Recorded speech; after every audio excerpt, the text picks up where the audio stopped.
Seigneur, merci pour ce moment béni. Nous bénissons ton Saint-Nom et tu bénis ton peuple dans le nom puissant de Jésus. Amen. Amen. Alors, l'onction sacerdotale, nous allons voir 3 aspects. Il y en a plusieurs. Compte tenu du temps, nous allons voir 3 aspects de l'onction sacerdotale. Le premier aspect, c'est la réflexion de la sainteté de Dieu. Ça veut dire que l'onction sacerdotale est le reflet de la sainteté de Dieu. Nous allons voir ça. On va voir aussi la réflexion d'unité de Dieu. L'onction sacerdotale est le reflet de l'unité de Dieu. Et nous allons voir le 3e aspect. L'onction sacerdotale est la réflexion d'harmonie ministérielle. L'harmonie ministérielle. Maintenant, s'il y a du temps, on peut toucher un autre aspect qui est l'offrande sacerdotale. Mais s'il n'y a pas de temps, je sais que les autres intervenants vont toucher certains domaines. Voyons Lévitique chapitre 8, le verset 12. Et Exode 29, le verset 7. Nous allons lire ensemble d'abord Exode 29, le verset 7. Et moi je vais lire Lévitique 8, le verset 12. Vous y êtes, Exode. Lisons ensemble. Exode 29, le verset 7. Tu prendras huile d'onction. Tu en répandras sur sa tête. C'est Dieu parle à Moïse. Et il s'agissait de la tête d'Aaron. Et tu oindras. Lévitique 8, le verset 12. Je lis la version matin. La version matin dit: il versa aussi de l'huile de l'onction sur la tête d'Aaron et l'oignit pour le sanctifier. Pour le sanctifier. Dis après moi, sanctifier. Pour le sanctifier. La version David dit la même chose. Il versa de l'huile de l'onction sur la tête d'Aaron et l'oignit pour le sanctifier. Pour le sanctifier. Le mot sanctifier ici veut dire consacrer. Ça veut dire mettre à part. Ce que Dieu fait dans la vie du sacrificateur à l'époque. On va venir dans notre époque, mais d'abord, on va rester dans le contexte. À l'époque, il s'agissait d'Aaron. Et Moïse va mettre huile sur la tête d'Aaron pour le sanctifier. Dis après moi, sanctifier. Pour le consacrer. Pour le mettre à part. À l'époque, là, quand on sanctifie quelque chose, tu peux avoir 10 stylos. 10 stylos. Quand tu sanctifies un stylo, tu le mets à part pour les choses importantes. Est-ce que vous voyez?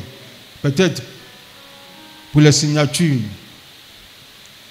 Alors à l'époque, si on mettait quelqu'un à part, on le met à part, on le sanctifie pour la gloire de Dieu. Pour la gloire de Dieu. Pour les choses sacrées. Alors il y a des endroits, Aaron ne peut pas aller. Il y a des choses, à cause de son onction, ça veut dire sa sanctification, il y a des choses qu'il ne peut pas faire. Il y a certaines maisons, il ne peut pas rentrer à cause de sa sanctification. Alors, Aaron maintenant reflète la sainteté de Dieu. La sainteté de Dieu. Si tu ne connais pas la sainteté de Dieu, quand tu vois le sacrificateur Aaron, tu as une idée de la sainteté de Dieu. C'est lui qui est le reflet de la sainteté de Dieu.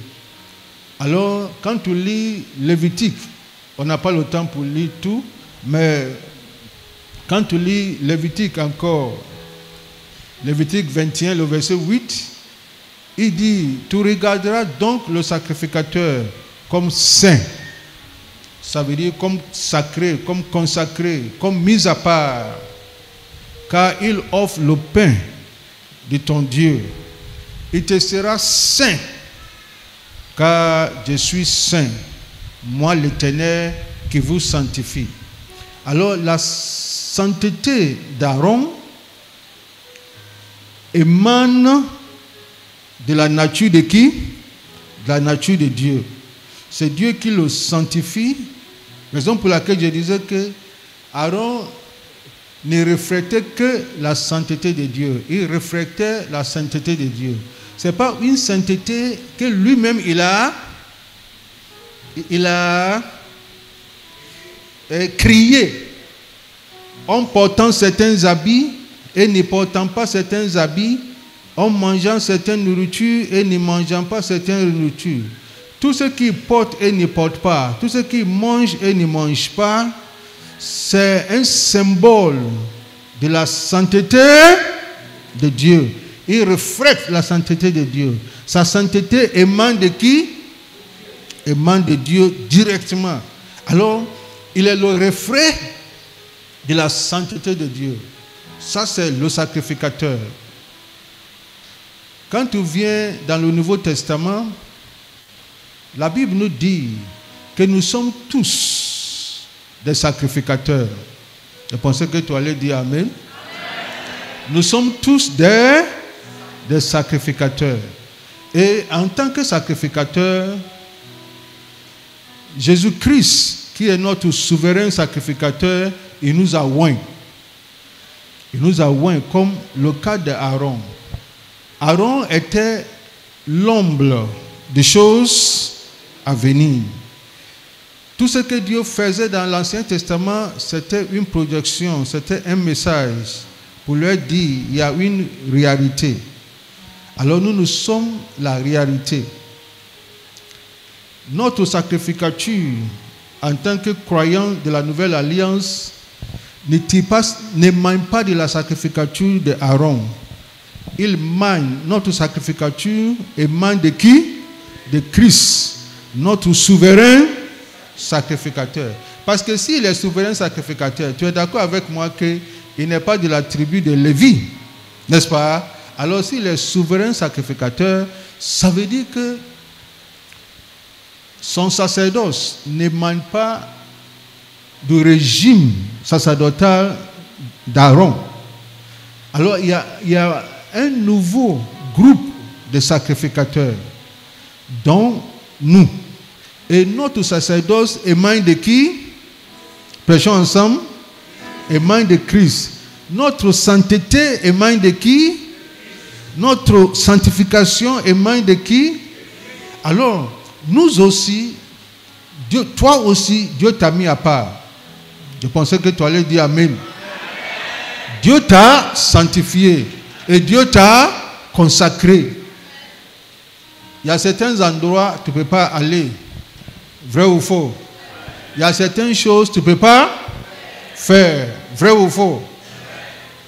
Alors, il faut être conscient du fait que tu es sacrificateur.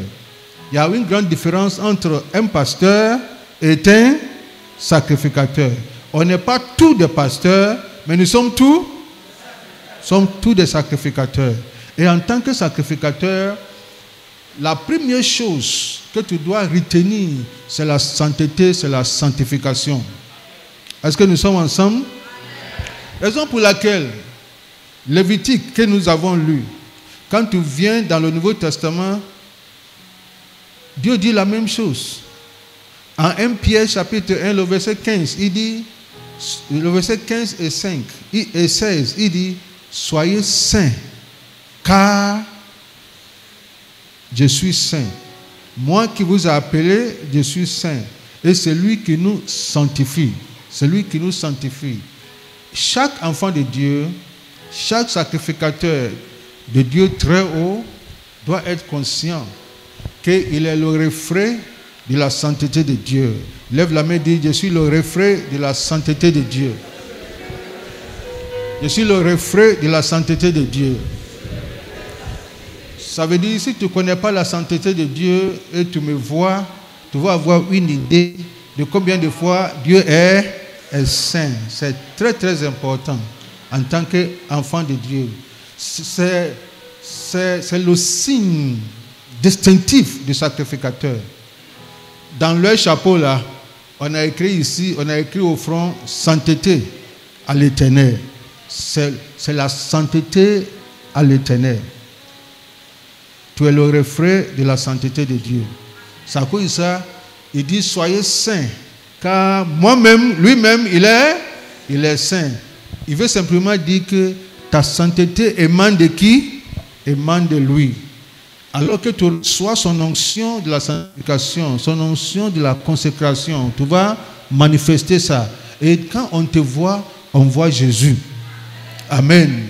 La deuxième chose qu'il faut souligner, c'est que l'onction sacerdotale est le reflet de l'unité de Dieu. Dis après moi, l'unité de Dieu. Allons en Psaume 103, un passage très très connu et populaire. J'ai lu la version Hofstadter.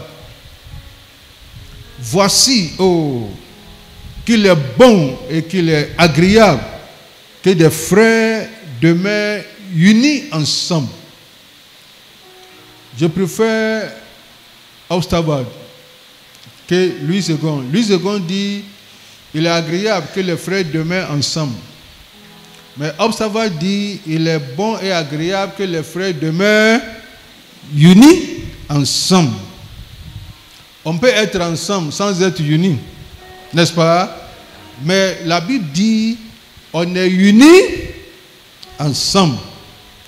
C'est comme huile précieuse qui descend sur la tête et sur la barbe d'Aaron,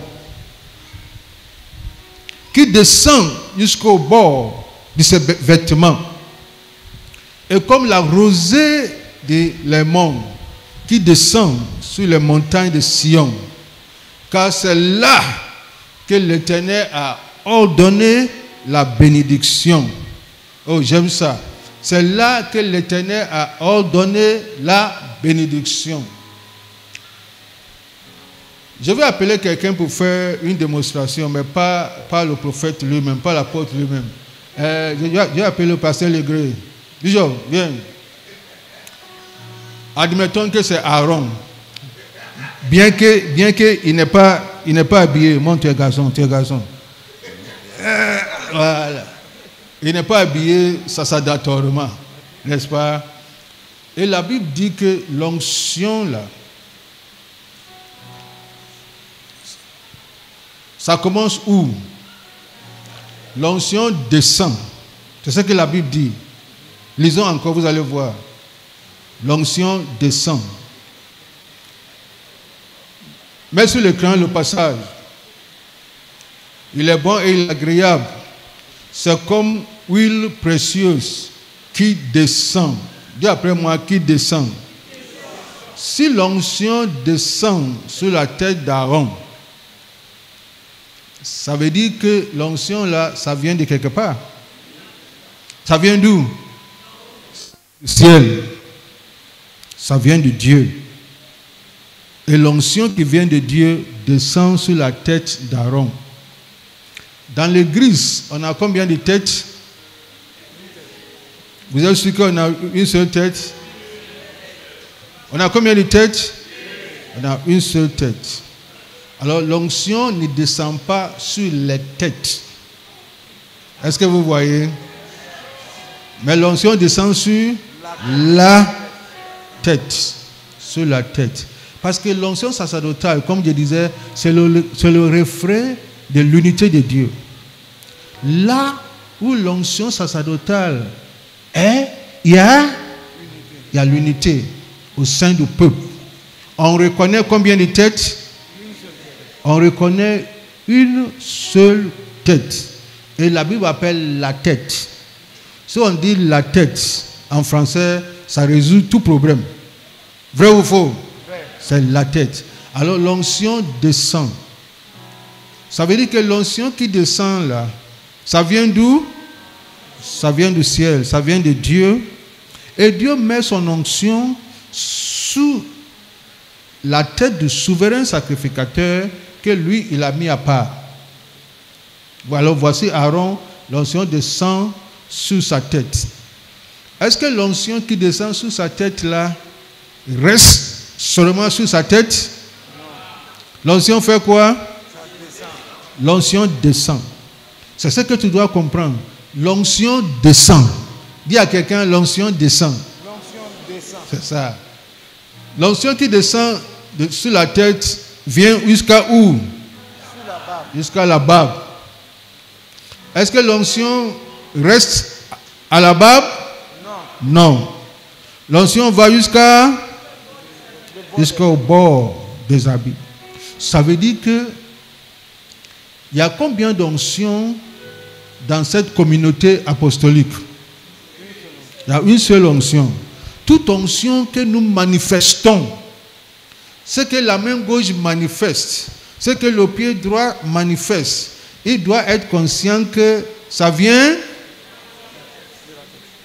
d'en haut. Et ça passe par La tête. Ça passe par la tête. Ça montre l'unité. L'onction sacerdotale est le reflet de l'unité de Dieu. Quand on parle de l'unité de Dieu, nous on dit la Trinité. Ça veut dire le Père, le Fils et le Saint-Esprit. Ils sont un. Ils sont unis. Ils sont unifiés. Ils sont indissociables. C'est leur unité là qui permet, c'est cette unité entre ces trois personnes distinctes mais indivisiblement dissociées. Est-ce que mon français est clair? Ça veut dire qu'ils sont distincts. Le Père n'est pas le Fils.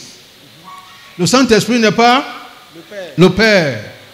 Et le Fils n'est pas le Saint-Esprit. Mais ces trois personnes distinctes, ils sont invisiblement indissociables. Tu ne peux pas les dissocier. Même lorsque Jésus était sur la terre, il dit, moi et le Père, nous sommes un. Ça veut dire qu'on ne peut pas les dissocier. C'est cette unité-là, l'onction, qui peut faire venir cette unité au sein de l'Église. C'est l'onction sacerdotale. C'est cette onction-là dont nous avons besoin pour mettre tous les enfants de Dieu ensemble, unis ensemble. Cette onction-là. Et cette onction-là reconnaît une seule tête. C'est une seule tête. Ça cause ça sur le plan du corps de Christ dans son ensemble. Notre souverain sacrificateur, c'est qui? C'est le Seigneur Jésus-Christ. Et c'est son onction qui descend sur nous. Dans le contexte d'une église locale, comme le Roc, qui est une église locale, il y a un souverain sacrificateur, n'est-ce pas, que Dieu a établi. Dans notre contexte ici, c'est le bishop Makatoa Zando. Et l'onction là, ça descend sur lui. Ça veut dire que ce n'est pas sa fabrication. On se communique? Ce n'est pas lui qui fabrique l'onction. L'onction là descend. Mais quand l'onction descend dans cette maison là, ça ne va pas tomber sur la tête du pasteur Régré. Vrai ou faux? Ça, c'est vrai. C'est vrai. Ça ne tombe pas. Ça tombe sur la tête indiquée. Est-ce que vous voyez? Alors quand ça tombe sur la tête indiquée, l'onction ne se limite pas. Mais l'onction descend. Chaque élément de cette mission, qu'il soit à Boaké, qu'il soit à Korogo, il sera touché par cette onction-là.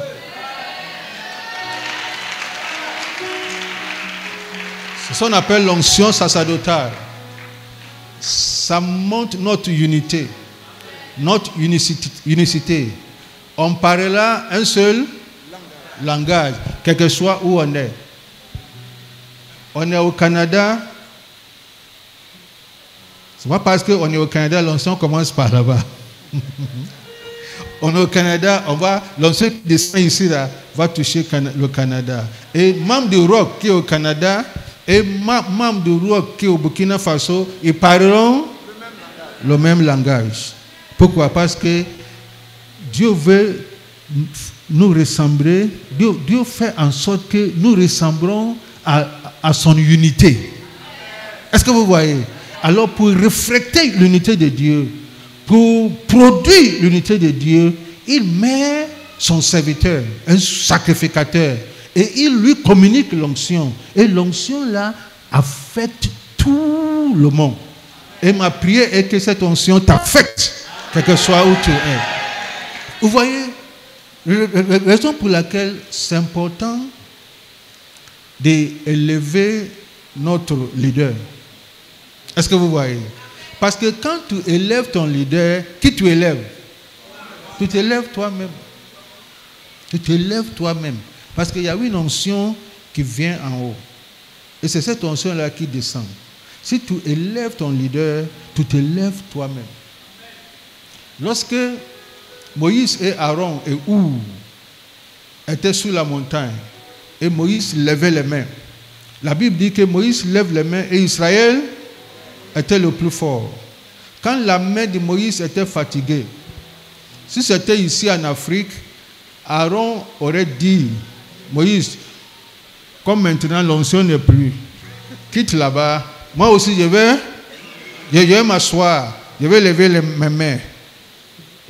Si Aaron fait ça, où aussi va faire ça? Aaron. Et maintenant, cafouillage total. Est-ce que vous voyez? Lorsque Moïse disait à Dieu, je suis fatigué, moi seul, je ne vais pas faire le travail. Dieu dit, il n'a pas de problème. Fais venir combien de personnes? 70 personnes. Et Dieu dit, je prendrai l'onction, l'esprit qui est sur toi, et je mettrai sur eux. Mais je me pose la question, Seigneur, c'est toi qui as mis l'onction là sur Moïse. Pourquoi pas libérer directement sur les 70? Si Dieu avait fait ça, on aurait combien de têtes? 71 têtes. On aurait 71 têtes. Alors, tu as 71 têtes. Imagine-toi ce qui va se passer. Mais Dieu, dans sa sagesse, dit, ce que j'ai mis sur toi, je prendrai et je leur communique. Maintenant, on a combien de têtes? Une seule tête. Et on a combien de barbes? 71. Vous voyez, non? Maintenant, on a plusieurs associés. Plusieurs associés. L'onction va couler encore, on aura plusieurs. C'est incroyable. Merci, Bishop. C'est incroyable. Alors, l'onction sacerdotale est le reflet de la sainteté de Dieu. L'onction sacerdotale est le reflet de l'unité de Dieu. Là où il y a cette onction, les enfants de Dieu sont unis, ensemble. Ça ne veut pas dire qu'on sera d'accord sur toutes choses. Non, mais on est unis ensemble. Et la Bible dit que c'est à cet endroit-là, Dieu ordonne la bénédiction. À cet endroit-là, la bénédiction est divinement ordonnée. On n'a pas besoin de beaucoup prier, gêner. Parce que l'atmosphère est décantée par l'onction qui brise déjà Le jour. L'atmosphère est décantée. C'est pour cela que le diable, il veut tout faire pour nous diviser. S'il nous divise là, il a gagné. Faites vos prières, il s'en fout. Parce que la Bible dit, là où deux sont rassemblés en son nom, il est au milieu d'eux. Si deux d'entre vous s'accordent, tout ce qu'ils demandent leur sera accordé. Alors il y a deux choses. Il y a demandé et accordé, n'est-ce pas? Si deux s'accordent, ils demandent. Entre prière et l'unité, lequel vient d'abord? C'est accordé. Alors c'est l'unité. Si on est un, et maintenant on prie, tout ce qu'on demande là, nous sera accordé. Mais si on n'est pas un et on prie, le diable même, il aime ça. Il vous mélange et après, priez-vous. Ils sont en train de prier. Je vais prier contre l'autre. L'autre va prier contre l'autre. Et cafouillage total, mais on est en train de prier. Mais si on est unis, tout ce qu'on demande, ça vient. Parce que l'unité dégage l'atmosphère. Alors ma prière, que cette onction qui est déjà là, cette onction sacerdotale qui est déjà là, renforce.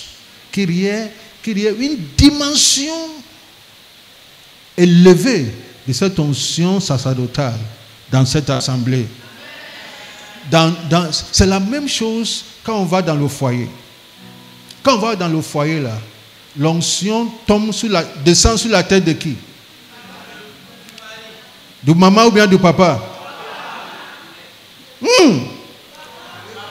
Du papa, maman ou enfant? C'est du papa. C'est à cause de ça, femme chrétienne, suis-moi bien. Même si tu es plus spirituel que lui. Même si tu connais Bible plus que lui. Même si tu es pasteur, lui il est ancien. Ou bien diacre. L'onction là, ça descend sur lui, sa tête. Il y a une différence entre la spiritualité et l'autorité. Est-ce que mon français est clair? L'autorité, il y a une différence entre la spiritualité et l'autorité. La spiritualité, c'est la spiritualité. Tu parles en langue, tu connais beaucoup de choses, tu connais les versets, etc. etc. L'autorité, là. Le président de la République, il n'est pas spirituel, mais il est l'autorité. Si je dis qu'il n'est pas spirituel, dans le contexte des chrétiens, est-ce que vous voyez? Mais il est l'autorité. Alors, tu ne peux pas dire que comme toi, tu es spirituel, là. Et tu es en Côte d'Ivoire, là. C'est toi qui es l'autorité. Non. Vrai ou faux? Le maire, là, il est l'autorité. Alors, c'est ce que les enfants de Dieu doivent comprendre. Que la spiritualité, il ne faut pas mélanger la spiritualité et l'autorité. Et on ne déplace pas non plus l'autorité. Ça veut dire quoi? Ça veut dire que moi, je suis autorité chez moi. Je suis venu ici, là, je ne suis pas autorité chez moi. Est-ce que vous voyez? On ne déplace pas l'autorité. Quand tu vas quelque part, tu te soumets à l'autorité de la place. Pour que l'onction de la place aussi te fasse grâce. On se communique. Le troisième point, que l'onction sacerdotale est le refrain de l'harmonie ministérielle. Allons en Exode 28. Écoutez encore, je lis. Tu mettras autour de la bordure. Maintenant, nous sommes à la bordure de sa robe.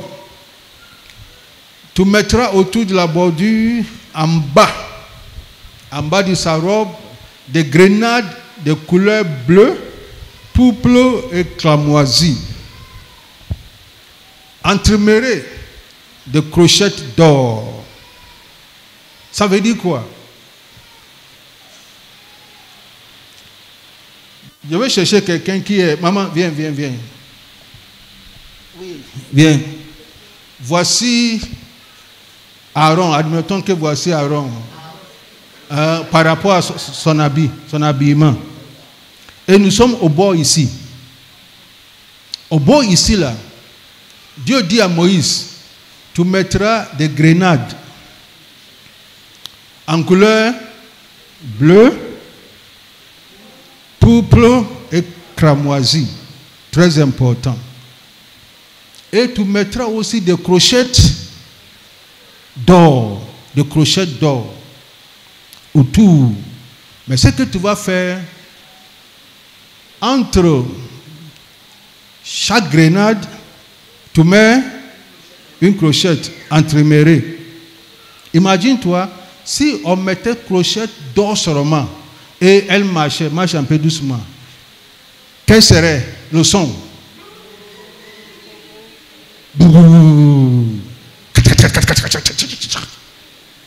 Vous voyez? Alors, Dieu dit, entre deux crochettes, tu mets une grenade. Une grenade, c'est un fruit. Maintenant, autour de la bordure, ça veut dire que si on avait 9 crochettes d'or, on aura 9 grenades. Maintenant, elle rentre dans le lieu très saint. Va doucement, marche doucement, royalement.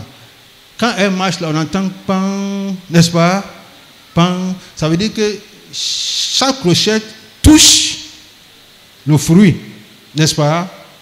Et ici, on voit l'ordre. Qu'est-ce que Dieu... Mamie, ça va. Qu'est-ce que Dieu est en train de nous dire? Ça veut dire que les grenades là représentent le fruit, parce que c'est un fruit. Ça représente le fruit du Saint-Esprit. Les crochettes d'or représentent les dons du Saint-Esprit. On se communique. Alors, l'onction sacerdotale, c'est l'harmonie et l'équilibre ministériel. Ça veut dire que quand tu viens dans le Nouveau Testament, Paul, par la direction du Saint-Esprit, nous présente en 1 Corinthiens 12, 9 dons. Ça ne veut pas dire qu'il n'y a que 9 dons, mais il nous présente 9 dons. Quand tu vas aussi en Galates 5, il nous présente 9 fruits. Ça ne veut pas dire qu'il n'y a que 9 fruits. Il nous présente 9 fruits. Ça veut dire quoi? Ça veut dire qu'il doit y avoir l'harmonie entre le don et le fruit. Il y a certaines personnes, ils mettent l'accent sur le don et dans leur caractère, on ne sent pas le fruit. Ça, ce n'est pas le sacerdoce. Dans certains aussi, ils mettent l'accent sur le fruit, et le fruit, mais dans l'autre côté, il n'y a pas de don. Mais l'onction sacerdotale dans l'harmonie, Aaron rentre. Parce que quand Aaron doit rentrer dans le lieu très saint, on ne sait jamais ce qui peut se passer. Est-ce que vous voyez? La tradition dit que on va attacher son pied par une corde très longue. Alors quand il rentre dans le lieu très saint, si tu as bien suivi la lecture, la Bible dit afin qu'il n'y meure pas, n'est-ce pas? Alors étant là-bas, le peuple est dehors. Il s'en va demander, il s'en va plaider pour son péché et le péché de tout le monde. Si Dieu accepte à cause du sang, Dieu merci. Si Dieu n'accepte pas, il sera frappé. Si lui-même il est frappé, lui qui est saint, il est frappé devant Dieu. Et toi qui es dehors là, est-ce que toi tu peux rentrer? Comme on ne peut pas rentrer, nous on va tirer la corde là, doucement, doucement. Le seul signe qui montre que le type là est vivant, c'est le son de clochette qu'on entend. Dès qu'il est là, nous on est dehors en train d'écouter. On voit, pan, Dieu merci, pan. Dieu merci, on dit Dieu merci, il est en train de faire son ministère, Dieu merci, jusqu'à ce qu'il sorte. Est-ce que vous voyez? Alors, lorsque Jésus-Christ, notre souverain sacrificateur, est allé au ciel, il est rentré, la Bible dit qu'il est rentré dans le tabernacle céleste, n'est-ce pas? Et il est rentré aussi avec son sang. C'est incroyable. Et en tant que souverain sacrificateur, lui aussi il est rentré dans le tabernacle céleste pour présenter son sang sous le propitiatoire. Et quand il faisait ça là, les gens qui étaient en bas entendaient clang, clang, clang dans la chambre haute. Clang, clang, clang. On entendait ce qui se passait dans la chambre haute. Ça montre qu'il y a l'unité entre le don et le fruit.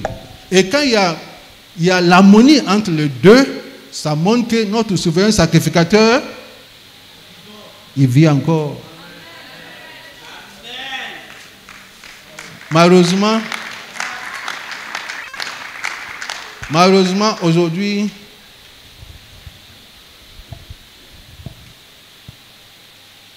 on ne voit pas l'harmonie entre le don et le fruit.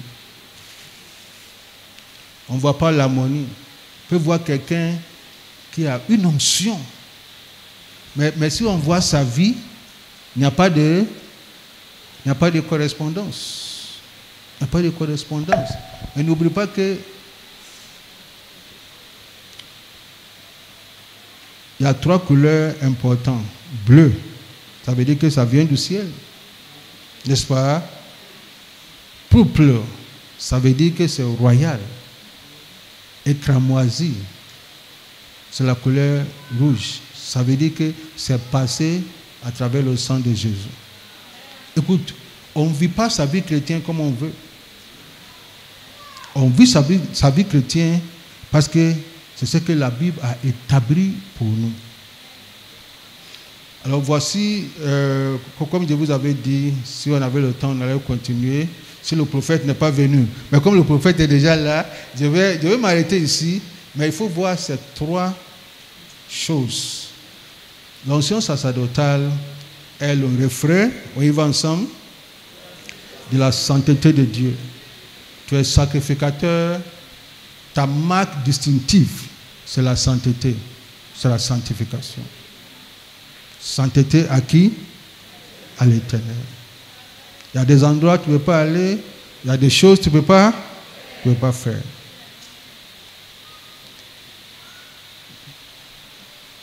La deuxième chose, l'onction sacerdotale est le reflet de l'unité de Dieu. Là où cette onction est, les enfants de Dieu sont unis ensemble. Parce qu'il y a une seule tête, l'onction descend du ciel sur cette tête, et nous qui sommes en bas, nous sommes des bénéficiaires de cette grâce sacerdotale et royale qui descend sur la tête de l'homme ou la femme que Dieu a établi sur nous. Et on bénéficie de cette grâce. Et on prie que cette onction devienne plus grande sur sa vie. Et la troisième et la dernière chose, que l'onction sacerdotale est le reflet de l'harmonie ministérielle. Et dans l'harmonie ministérielle, on a besoin de 2 choses. On a besoin du don et du fruit. On a besoin du caractère et du charisme. N'est-ce pas? On a besoin du caractère et du charisme. On n'a pas besoin de l'un sans l'autre. Ça va te faire du mal. Samson avec charisme, sans caractère. Et on a vu la suite et la fin de Samson. Chers enfants de Dieu, aspire aux 2, au caractère et au charisme. C'est très important. Aspire aux 2. Tu as besoin de papier et de puissance. Il faut étudier, il faut lire la Bible N'est-ce pas? Il ne faut pas simplement venir verser onction sur les gens. Il faut toujours établir le 2. On se communique? Il faut établir le 2. Quand tu as le 2, c'est l'harmonie céleste. C'est l'harmonie céleste. Quand tu as le 2, c'est un signe que ton église vit. N'est-ce pas? C'est un signe. Parce qu'on voit pas. Et aussi, on n'entend rien. Il n'y a aucun clochette. Tous ces fruits, ça ne marche pas. Ça ne marche pas. Chaque oiseau a deux ailes. Il y a le fruit et il y a le don. Prions.